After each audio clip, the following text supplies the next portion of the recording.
দর্শক, তীব্র তাপ প্রবাহের বিষয়ে বিস্তারিত জানাতে দিনাজপুর থেকে সরাসরি যুক্ত হচ্ছেন আমাদের সহকর্মী সুলতান মাহমুদ। সুলতান, যেহেতু সারা দেশে তাপ প্রবাহ চলছে, সেক্ষেত্রে দিনাজপুরে আজকের তাপমাত্রা কত ডিগ্রি সেলসিয়াস হয়েছে এবং এই তাপ প্রবাহের কারণে জনজীবনে কি পরিমাণ প্রভাব বিস্তার করছে?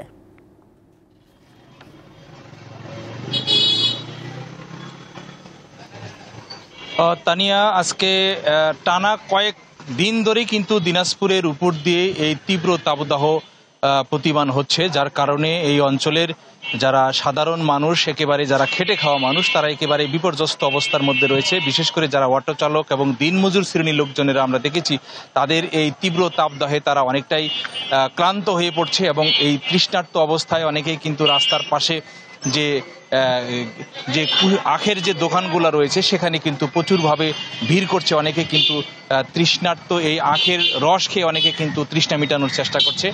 আপনি বলেছেন যে আজকে দিনাজপুরের সর্বোচ্চ তাপমাত্রা 35 ডিগ্রি সেলসিয়াস তাপমাত্রা রেকর্ড করা হয়েছে, যার কারণে এটি কিন্তু চলমান কয়েকদিন ধরেই কিন্তু চলছে। অর্থাৎ গতকালকেও আমরা দেখেছি 36, 37, 38, 39 ডিগ্রি তাপমাত্রা, সর্বোচ্চ তাপমাত্রা কিন্তু বিরাজ করছে। এতে করে এই অঞ্চলের যে উঠতি যে ফসলটি রয়েছে, বিশেষ করে যে আপনি জানেন যে দিনাজপুরের যে লিচুর যে একটা প্রভাব রয়েছে, এই লিচুর এই তীব্র তাপদাহের কারণে লিচুর কিন্তু মুকুল কিন্তু ঝরে যাচ্ছে। আমরা দেখেছি যে অনেক লিচু চাষিরা কিন্তু অনেকটাই কষ্টের মধ্যে রয়েছে বলে আমাদেরকে জানিয়েছেন এবং অনেকে কিন্তু পানির সেচ দেওয়ার ব্যবস্থা করছে, যার কারণে অনেক লিচু চাষিরা বলছে যে এবার তাদের লিচুর বাগানে কিন্তু প্রচুর ক্ষতি হওয়ার সম্ভাবনা রয়েছে এবং এই লিচুর মুকুল কিন্তু ঝরে যাচ্ছে। পাশাপাশি আরেকটি বিষয় আপনাকে জানিয়ে রাখি যে যেহেতু এই অঞ্চলে ইরি মৌসুমের একটি বিষয় রয়েছে, সেখানে কিন্তু তীব্র তাপ দেওয়ার কারণে কিন্তু ইরি জমিতে কিন্তু পানির সেচ দেওয়াটা অনেকটাই সংকট হয়ে পড়েছে।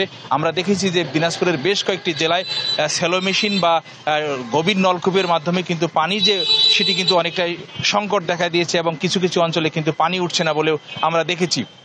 তানিয়া, এটি ছিল আমার কাছে দিনাজপুরের তাপদাহের সর্বশেষ খবর। দিনাজপুর থেকে যুক্ত ছিলেন সুলতান মাহমুদ।